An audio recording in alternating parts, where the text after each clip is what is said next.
So our panelists today are going to chat with us about digital transformation. And this is something that I know is at the forefront of all of our organizations. What is it? How do we do it? How do we make it happen? And we really have an impressive set of panelists here that are tackling this from a variety of perspectives, both inside and outside of government. So to my immediate left, I have to do this, left, is Gabe Sawney, who is the Executive Director of Code for Canada. And then we have Ryan Andrusov, who is the Deputy Director and Product Lead for the Canadian Digital Service. And at the far end, Hilary Hartley, who is Ontario's Chief Digital Officer. Can you join me in welcoming them all to the panel today?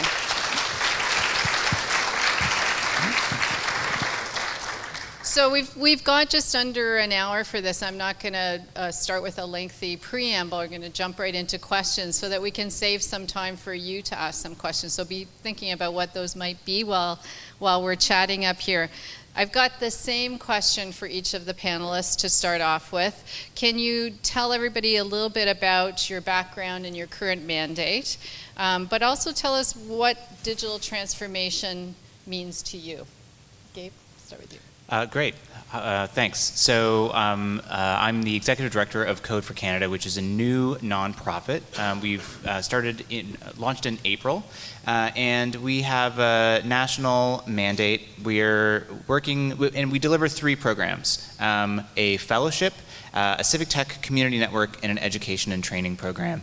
And what we're about is helping to build digital capacity inside of governments at all levels of government, and to help connect government innovators with the tech and design community. That comes from 2 places: a recognition that there's a need, that government innovators could use help from people outside who have a lot of skills, and recognizing that there are lots of people, of technologists and designers, who would really love to use their skills for something meaningful, and there's no lack of meaningful challenges inside of government. And so following a model from other organizations internationally, Code for America, Code for Australia, and others, we're working in Canada to help to offer those programs to help make those connections. What digital transformation means to me, as someone who has never worked inside of government, but who has always felt quite close to participating and being engaged in what I see going around me in my city and my community, I've felt a real gap between the way, and I think that others who, especially sort of tech and design savvy folks, have felt a real gap between the way that we use technology and digital in our personal and professional lives and the way that we use those in our civic lives. And so I think that for me, digital transformation is about closing that gap. Great, thank you very much. Ryan? Great, thank you. And thanks so much, everybody, for having all of us here today. I think this should be a really interesting discussion. And I'm very conscious that we are what is standing between you and beer in the next room. So we will try and make this very much worth your while. So my name is Ryan Andrusov, and I'm representing the Canadian Digital Service. I'm actually very excited to be here because the Canadian Digital Service is a brand new organization out of the federal government. We just launched just over 2 months ago at the end of July publicly, and I'm one of the co-founders of the organization. We've been working on this for the better part of the last 18 months to bring this to life in kind of a real focused way. And what the Canadian Digital Service is doing is bringing together a really focused team centrally in the federal government that can work with departments and agencies to help improve digital services. So we're bringing together a multidisciplinary team of developers and designers and user researchers and data scientists and people who understand the government policy process and communicators and engagement specialists who can work with departments to ultimately make digital services, easier to use, and to better serve Canadians. And it's based in part on a model that we've seen happen around the world over the last number of years. Some of you may be familiar, in the UK, they launched the Government Digital Service in 2011. In the United States, in 2014, they launched the US Digital Service, and the organization that Hillary used to be part of, 18F, which also has acted as these internal teams that bring together talent from the outside and inside to tackle digital problems in a different type of way. And so our mandate is really around project delivery, capacity building in the federal government, and providing advice on IT investments and new service delivery projects in government. And for me, digital transformation is really critical in that it is ultimately, if we look at citizens in the modern age, it's for a lot of them their interface and their view into government. And it's our chance as people who work in the public sector to, on one level, help strengthen our legitimacy as public organizations by giving people the quality of services they expect. And on the other hand, if we do it right, is in a very tangible way making people's lives better. And that's why I think digital transformation is such an important and growing topic these days. Thank you. Hillary? Hi folks, I'm Hillary. I am the Chief Digital Officer for the province here in Ontario. And a little bit about my background. I've been working with government for about 20 years, but it's only been the last few that I have actually been inside government, and I got an opportunity to become a Presidential Innovation Fellow during the last administration, so got to be a federal employee and kind of work hand in hand with bureaucrats and with folks trying to innovate and trying to do new things, trying to think differently about service delivery, but they were blockers. They didn't have capacity, they didn't know how to make the next step, et cetera. So the Presidential Innovation Fellows were really kind of brought in as folks from industry to just kind of be at the table and help people think differently and ask those sometimes provocative questions about, well, have you thought about it this way? Because I'm new here and know nothing, so tell me why it's always been this way. So that was really kind of my intro to being a govie, if you will, and it stuck. And I did get the opportunity to co-found the organization that Ryan mentioned, 18F, and it led me here to Ontario. And in terms of what the Ontario Digital Service is trying to accomplish, I won't repeat what Ryan just said because he said it so well, but kind of think of that, but at the provincial level. Our mandate is online. It's very broad. We are really charged with essentially the idea of how can our small team of about 60 folks right now infect, if you will, the culture virus. How can that spread throughout an organization that is broad like the Ontario Public Service? So how can 60 affect and impact an organization of 68,000? And we're trying to do that basically along kind of 4 lines right now. We've got this 10-point mandate, but I think we can really boil it down to 4, which is thinking about services. Our tagline is, really trying to make government simpler, faster, and better. So thinking about services, thinking about procurement, and widening the aperture of folks that can and want to work with government.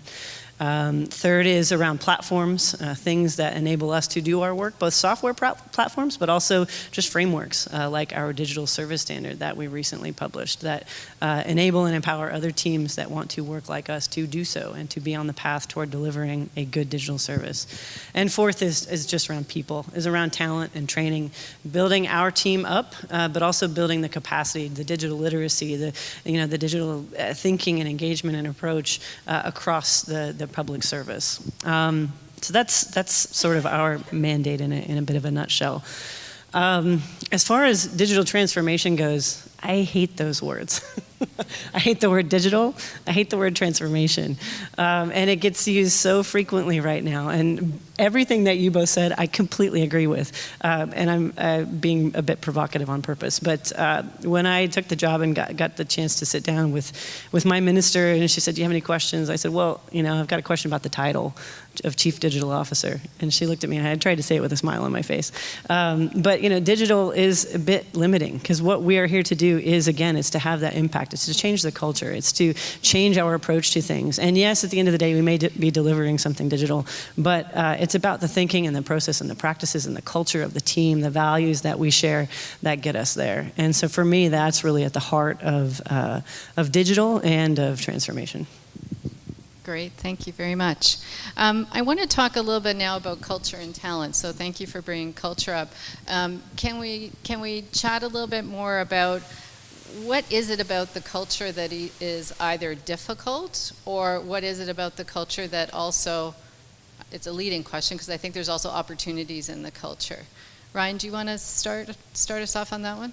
Sure, because I think that's right. I mean, I think, as Hillary said, it's not at its core about technology per se, but it's the impact that technology is having on expectations. So to me, that's one of the big drivers behind this is, Gabe mentioned kind of the changing citizen expectations.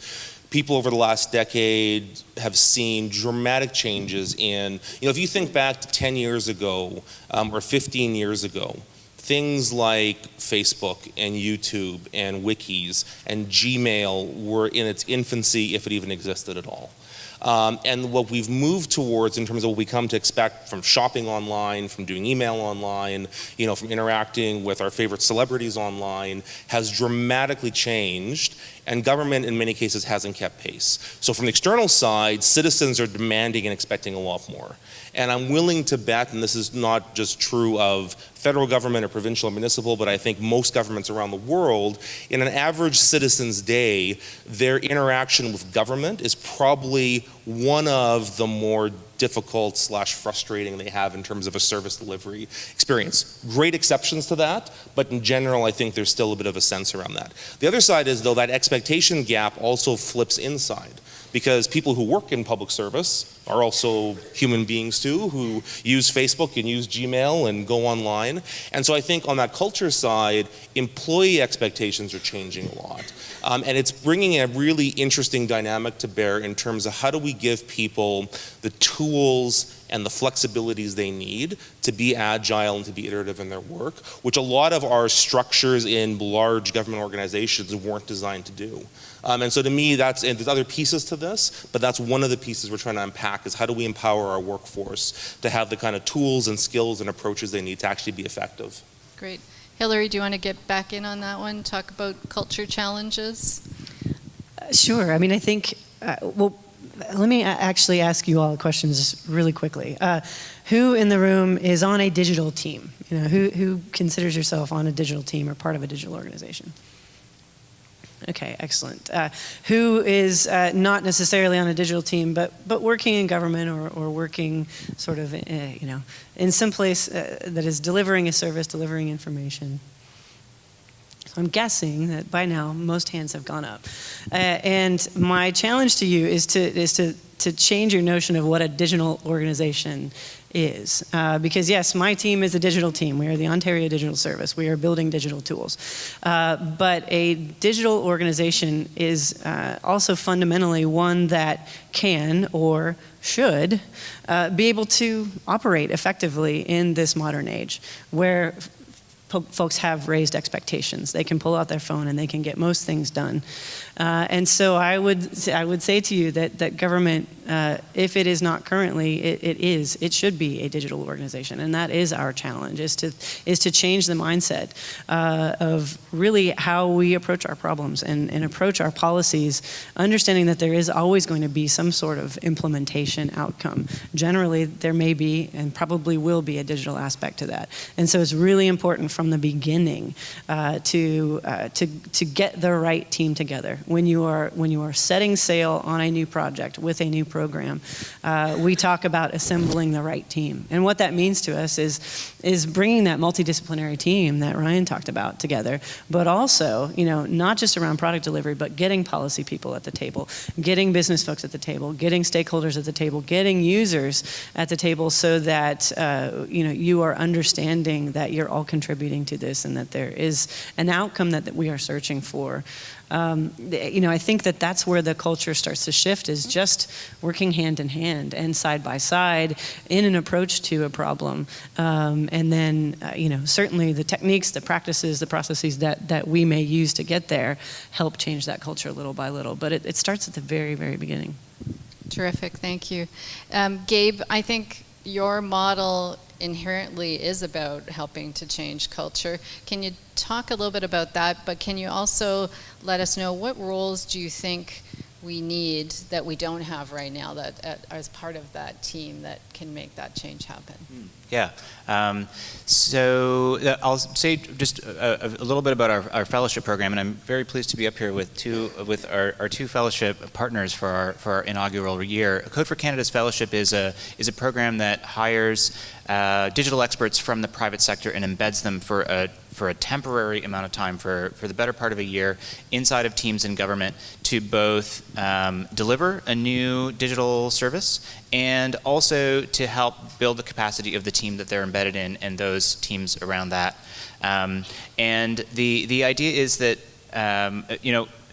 we recognize that there are a lot of teams in government that are actually really super well positioned to be delivering on digital, but that maybe they haven't, given that it's fairly new, that there might be some internal barriers, that there's still a few things that are sort of holding them back from truly being able to deliver a new amazing service. And so the hope with the fellowship program is that by embedding these digital experts from outside who are very seasoned, who are very experienced in delivering digital products and services in the private sector, that it'll give an extra boost to these teams in government. And so those roles that we hire fellows for are UX designers, software developers, and digital product managers.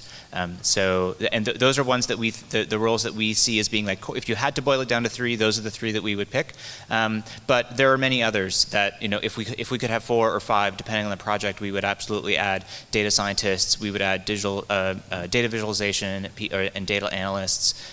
We would add people who are very specialized in user research, like anthropologists. Those are the roles that we hear from government, that they have a really hard time accessing skills, whether it's because it's difficult for HR reasons to hire into those roles, or because there's because of that a sort of a gap in sort of relationship between the communities out there of people who have those skills, who are data scientists, who are software developers, for example, who currently are mostly not seeing government as an employer of choice. So that's something that we're also hoping to crack with the fellowship.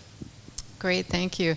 And just on that last point, I want to talk a little bit about how do you attract and retain digital talent, good digital talent. Some of our cities are obsessed with what do we do about the Amazon headquarters build, and the tech community is saying, gosh, if we got it, that would train all of our scarce digital talent resources. So Ryan, can you say a little bit about the efforts that you're undertaking to attract and retain great talent? Yeah, it's a really, I think, important issue for the public sector right now to think about how do we get that talent into government.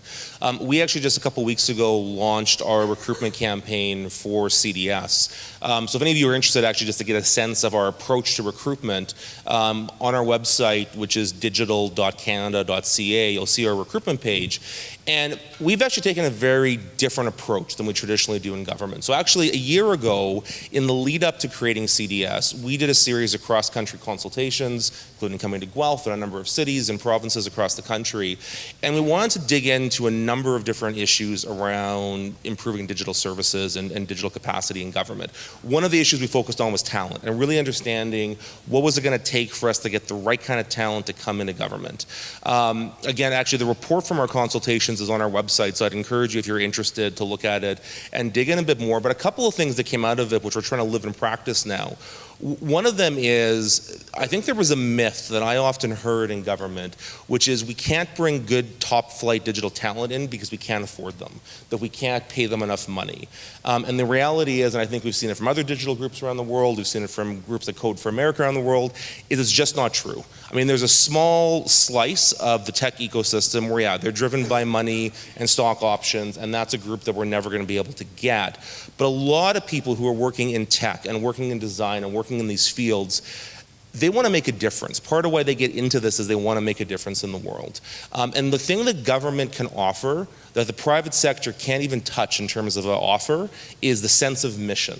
Is, at the federal level, you have a chance to impact the lives of tens of millions of people and be able to work on interesting projects at scale that can make a really big impact. And I think what we're finding, and we've seen from other jurisdictions, is there's a lot of people in the tech industry and from the private sector who are really interested to actually tackle concrete public problems, but they don't want the 30-year career in government. They quite purposefully do not want to have a permanent job, but they're quite open to the notion of coming in for a tour of duty. And so whether it's through programs like Code for Canada, a lot of the hiring we're doing, we're bringing people in for 1-year, term contracts, and giving them a chance to come work on something really focused. But the flip side of that is, number one, they've got to be able to find you. And I think one of the things we heard from a lot of people in the tech industry is for them, there's no front door into government. The government hiring processes are really tough to understand. It doesn't speak their language. And secondly, if they do come in, they've got to go someplace where they can actually work on something, right? Their interest is not to be a cog in a big machine. Their interest is to solve problems. That means they have to have a problem that they can work on that's concrete. They have to be given the tools they need to do that job, and those tools are both kind of management support and the flexibility they're given, but it also is technology tools, right? You can't expect to bring top talent in and give them a lockdown computer that has all kinds of firewall restrictions that doesn't let them actually be able to practice their trade. So I think those are all things that we've kind of seen are incredibly important. So as we've been standing up the Canadian Digital Service, we've been trying to approach that, and even in the way we're doing our recruitment, we're not actually recruiting for positions. We're recruiting for streams of types of skills we're looking for, with kind of the notion of, I think, which is a little bit different for government, we're actually decoupling the recruitment process from the HR process. So we're saying we want to identify and essentially do a bit of a headhunting function to find the right kind of people and skills we need, and then we'll figure out what's the right HR mechanism to bring them in. And that's a very different approach for government, but so far, we're early days, but so far we're having some success with that. And I certainly know in the US, you had a lot of experience doing that kind of approach as well, and it worked brilliantly, I think, in many cases.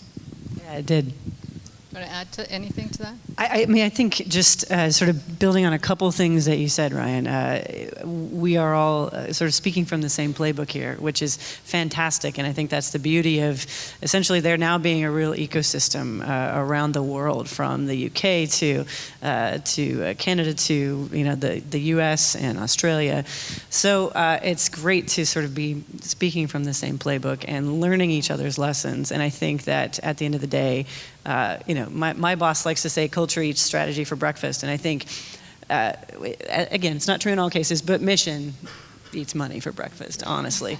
As long as, what we found is actually that we did the tour of duty thinking with 18F. Everybody who came into 18F, our team in the US, was initially on a 2-year contract, and it was an option to extend for another 2 years. So it was a 4-year term appointment at its max. And the problem that team is running into today is that people don't want to leave, and so our assumption was, well, we would be able to suck all these awesome people in from industry who probably didn't want the government career, but they get in and they understand that, as another former colleague liked to say, you can't swing a cat in government without hitting a really big gnarly problem that you need to solve, and that's exciting and that is enticing, and that's what that's what folks want to work on, and so we are able to offer that, and I think everything that you said is essentially our playbook as well. Gabe, you want to add anything? No. Okay, great. I'm going to talk a little bit now about collaboration. And each order of government is really responsible for touching citizens' lives at various points in their lifetime. I want to think a little bit about what are the shared goals that we all have in terms of digital transformation. I think you've touched on them, but I want to think about them in the sense of what is the impetus for us to collaborate on making this change together, and where are the intersecting points where you think we can really leapfrog forward and improve services and the experience for citizens. You want to start? Sure. I think that it's really interesting to be doing this work outside of government as a nonprofit that is working to support innovators in government, but from the outside, we've got a really interesting vantage point, and we think about that all the time. Like, what's our role in this, especially when there's really great work going on with the launch of new digital services and lots of great initiatives that we've seen in places like the city of Guelph. What is our role? And I think that there are a few things that we're each able to do differently from our perspective. So, as a nonprofit, we've got really excellent connections with the tech and design community. We've got really great relationships with industry. We really focus a lot of our work on communication, on being able to share stories, on sort of sharing successes that are sometimes like harder, more complicated for people inside of government to do on their own. So that's a capability that we're in the process of really ramping up. But we see those kinds of things being the particular roles that we can play. I think it's about recognizing how the private sector can play a role here, talent plays a role here, government plays a role here, and that us and other nonprofits have a role as well, and that we're each able to do something particular from where we stand that can add to what's going on. Opportunities for collaboration? Yeah, between levels of government that really help us leap forward. We were just talking about this last week, actually. We were, indeed, yeah. I mean, I think that there are huge opportunities for collaboration. I think, as I mentioned in the panel I was in earlier, one of the things that I'm really interested in is how we do sort of start to smash silos and think about programs. And I think that at a provincial level, there are some possibly clear things that we could aim for. But I also know that in any survey and in any sort of feedback that we get when we've done user research around specific services, people don't know. I mean, the average person doesn't know. Moreover, they don't care what level of government is delivering a specific service. And so we have to be thinking sort of, about future-proofing our services and our content and our information in a way that will allow people to get it no matter where they enter. Again, sort of the front door to government, what should it be? Well, for most people, it is Google. And what does that mean? It means that they should be able to find information very easily and very quickly and not have to know, that's a federal service, I'm going to end up at Canada.ca. That's a provincial service, I'm going to end up at Ontario.ca. That's a municipal service. And so there are lots of opportunities around, thinking about leading with data, leading with APIs, application programming interfaces, so that we can put technology around decades old information systems and give modern developers a sort of an ability to build a front end that can deliver to their constituents. That also doesn't always have to be government. We should be thinking about open data and open APIs, because I believe that government has the necessity to deliver something. We have to understand what user needs are on a basic level so that we can deliver something to our populations. But we aren't going to be able to hit every niche. We're not going to be able to hit every constituency. We're not going to be able to translate into every language and hit every population. And so the power of building things in the open that allow people to build on what we have created is absolutely essential, and I think not only adds to sort of the federal, provincial, territory, municipal conversation, but just a sort of broader open government conversation. I'll just add two things to that, I think. So one is kind of building on Hillary's last point. Building things in the open is really powerful. And I think, the team in Ontario, ourselves, a number of other digital teams around the world and Canada are taking an approach of open source first. And wherever possible is to put our code out in the open. Even as we're just in our early days of getting into our first projects, you can go to our CDS GitHub repo and see our code as our developers are working on things.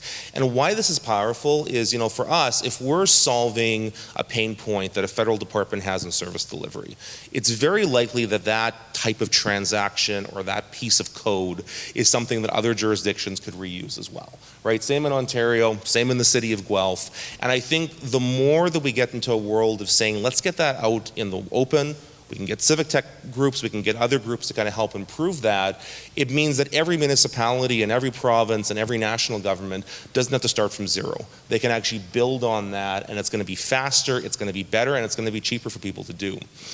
The other point I'll just throw out is I think, and I've really seen over the last 18 months in Canada as this community is starting to gel, that cross-jurisdictional collaboration at its core is a human activity. And I think, Canada is a country through our history that has had all these different levels of government that have had to work together. We have a very kind of consensus-based governing arrangement in many ways, and we have all these formal federal, provincial, territorial, municipal groups that get together. And that's fine, but I think particularly kind of the speed and the way we work in the digital era, part of it is just simply people being able to know each other. I know, with Hillary's team and our team and with a lot of the municipal teams and other provincial teams, we're trying to make a real point just to get people to know each other on a human level. And when folks from the Ontario Digital Service are in Ottawa, we offer them office space so they can just come sit with us, right? And vice versa, we always come visit when we're in Toronto and likewise. And those informal connections, it sounds almost trite, but when you build up that human capital, when someone then has a problem that they have to fix, they actually know who to talk to, or there's a community of people that they can tap into, that they're able to get answers from. And I think we're at the very early stages of that, but I see the beginnings of kind of this new digital community in public sectors across the government, across governments at different levels that are starting to really gel in an interesting way. And I think if we can encourage that and foster that, there's a real opportunity for us to see some exponential change happening in the years to come. Thank you very much. We at Guelph entirely agree with you. Selfishly, we put the time and energy into this conference because we wanted to have the opportunity to interact at a human level and understand what everyone's doing and help people to make those connections, because I think that is really the way that we move things forward. Last question before we turn it over to see if there's some questions from the audience is, many of the people working here today are from municipalities, from small, medium-sized cities, and cue the tiny violins. We don't have the same kind of resources that some of the other levels of government have, or that some of our not-for-profits have. Because the endeavors each of you are undertaking are really startups in a way within government, really entrepreneurial, what advice do you have for cities that want to start moving in this direction in terms of where do you start? You've got limited resources, you've got probably some keen champions within your organization that want to do something. Based on your experience and the pains of starting up inside government or helping government to move forward, what's your advice on where to start and that would have the most impact and garner the most support and momentum? Do you want to start? Sure. So I mentioned one of Code for Canada's programs is called the Civic Tech Community Network, and I would suggest that to the previous point of informal connections, find people in your community who are passionate about contributing. And I know that can be challenging in smaller communities, but there are tech-savvy people everywhere today. So if there isn't already a civic tech community group in your area, you find folks who would want to help start one, and Code for Canada can help you do that. I think my favorite story lately of these kinds of civic tech community collaborations with cities is one from this city of Chicago. It's a project called Clear Water. It's one that just I think in the last month or two that they've really been publicizing. But it's a collaboration between the city of Chicago, their local civic tech community, which is called the Chai Hack Night, and some grad students at a local university. And what they've done is created a predictive model of beach water quality that has, over the course of this summer, enabled, they tested their new prediction model versus what they were using previously, and tripled the accuracy of their predictions based on evidence this summer. And that was done with like staff showing up on Tuesday nights to a community event, and working with a bunch of very talented tech savvy volunteers, as well as grad students at a local university. It was not an expensive project. It was open sourced. It was developed using R. The code is on GitHub, and they've got a really great website documenting the project. So I think that's to me that's like an excellent example of. I mean, granted, Chicago's a big city, but like that was not a huge use of resources for the municipality to get that project off the ground, and it's delivering something that's like really meaningful and really valuable. So two things I would add on this. So one is focus on doing things. And don't get too worried about having the grand strategy that covers off everything before you get into this space. Our colleagues from the UK have this phrase they use often, or the slogan they use often, which is the strategy is delivery. And I think there really is something to that, because I think in government at all levels, there is this instinct sometimes that we need the plan and we need the strategy. And a lot of people spend a lot of time and a lot of energy and doing a lot of consultations to come up with the strategy document. And A, as you all know, often it gets released and nobody ever reads it again. And B, it gets released and nobody reads it and nothing actually really changes or happens.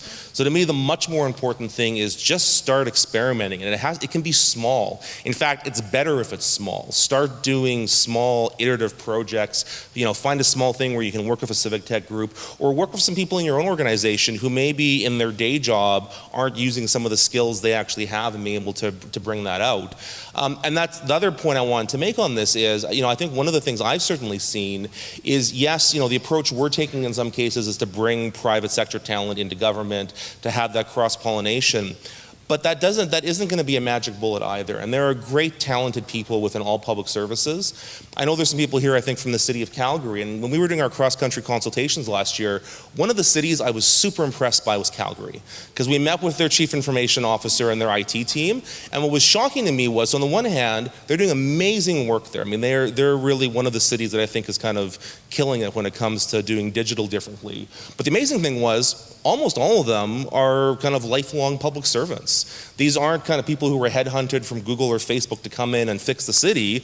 They are people who said, you know what, the world's changing, we're going to change with it, and have had a very conscious approach to reskilling and taking a different approach to that. And it was really, I think, important to understand that this isn't about, having somebody from the private sector come in to save you.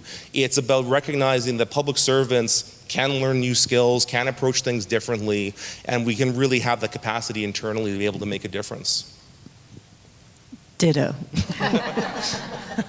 Absolutely. I think the biggest thing to recognize, again, we all work in digital organizations, whether we think we do or not. And what that also means is that there are people on your team today who have the capacity to do this and who have the will and the desire to do this. They haven't been empowered, enabled, or told to go forth and conquer. And so if you can find those people and empower and enable them, you will see things start to change. And I think just, again, building on a couple of things from Ryan, delivery is the strategy. We stole that from the UK and flipped it just so we could make it our own.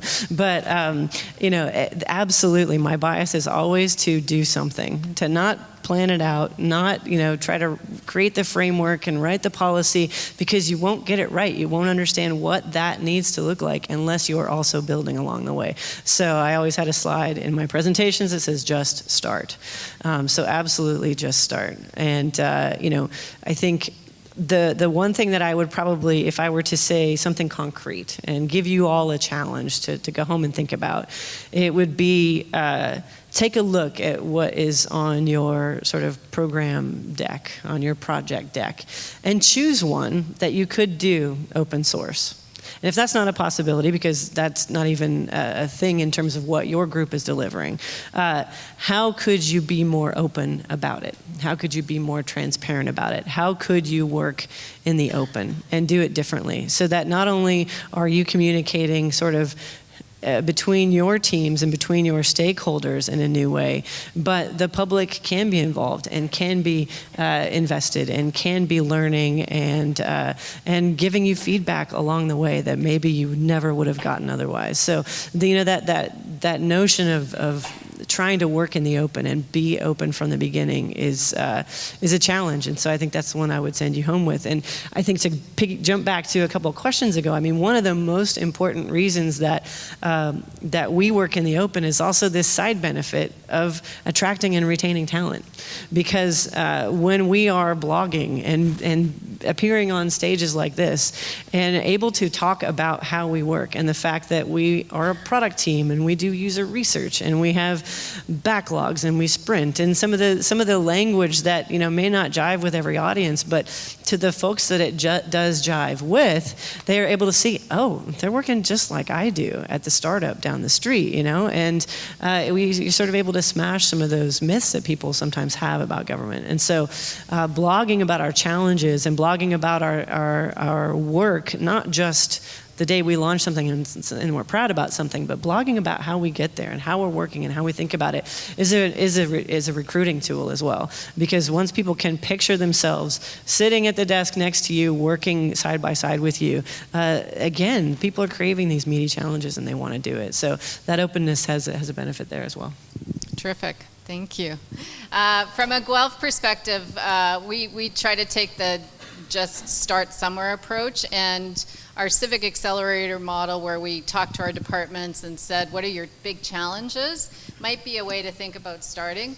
And then we threw those challenges, well, it's a little more complicated than that, but we put the challenges out to the public and the private sector and the tech community and said, what do you think you can do to help us come in? And in terms of being radically open, the more you can open your doors and bring people in, is probably the ultimate way of being open. So folks came in and worked alongside our staff to solve those challenges. So sometimes it's not a holistic strategy. Sometimes it's, what are the pain points? What are the problems? Let's start there. Let's open up. Let's reach out. Let's bring people in and try to, and inevitably, there is a digital aspect to those solutions that you probably didn't think of before and couldn't have rapidly developed any other way. So with that, I want to say thank you to all of our guests, panelists here today. It's always inspiring to me to hear from passionate civil servants and those who are willing to come inside and work with us. It's always a challenge to keep ahead of the curve, to keep ahead of citizen expectations, and to help our colleagues to come along on that journey with us. So thank you for being inspiring and offering also really practical advice today. So please join me in thanking you.